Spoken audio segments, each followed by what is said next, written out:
Okay. Hi everyone, my name's Tria. I'm Chelsea. We chose to do our gaming on Minecraft as it's very popular in schools and in Chelsea's daycare.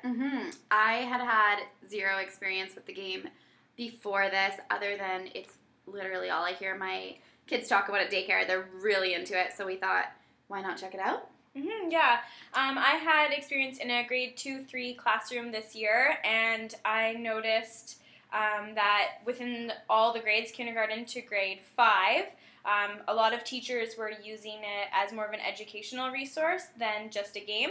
So some thoughts we had when we first experienced our gaming was the quality of the graphics were very poor. Yeah, I was really surprised, actually. I see games like, I don't know, NHL 2016 or Call of Duty, and the graphics are crazy good, and this just seemed really old school. Almost like a Legoland. Yeah. Yeah.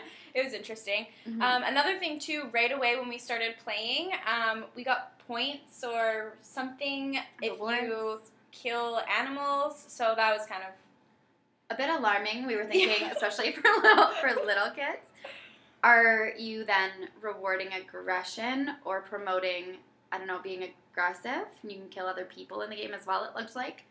So that was a bit, confusing. Yeah, for sure. Mixed messages, definitely.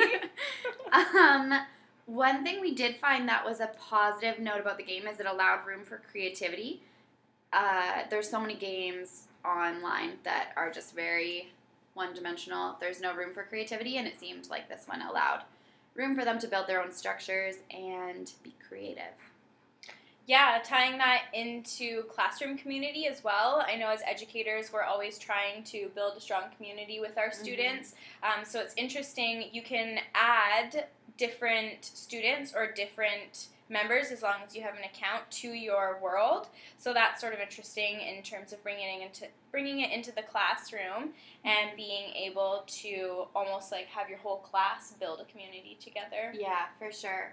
Especially that's an actual unit that is in the curriculum, so that ties in really nicely.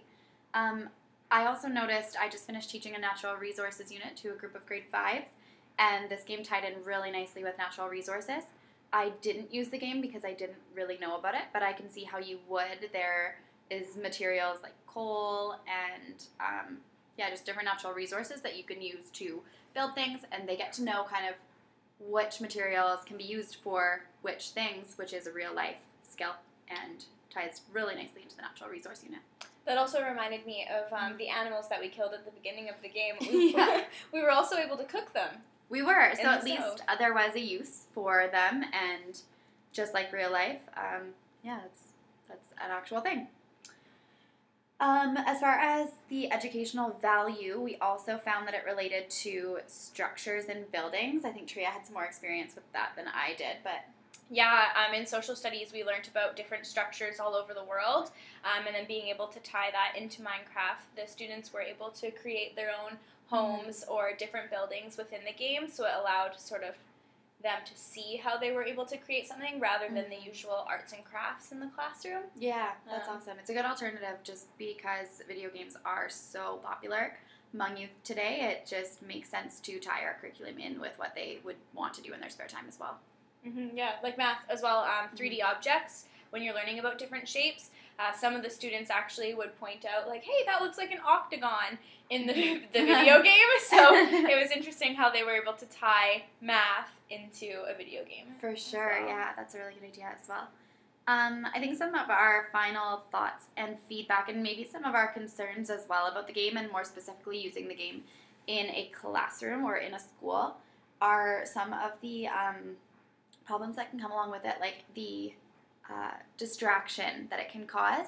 Tria noted that in library, all the kids wanted to do was take out Minecraft books, and that can just be a bit of a distraction if you're doing it in school. They're doing it outside of school. Are they really able to focus on the important learning tasks at hand? I don't really know.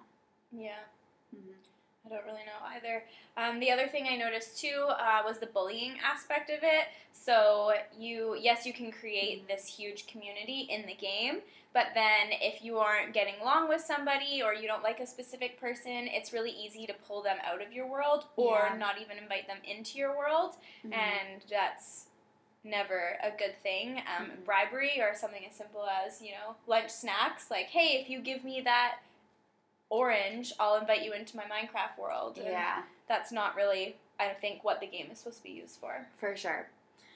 Awesome. So overall, I think we have mixed reviews on the game Minecraft as far as using it as an educational tool. It can be really great and tie in with a lot of awesome educational things such as natural resources, structures and buildings, 3D objects, and building community.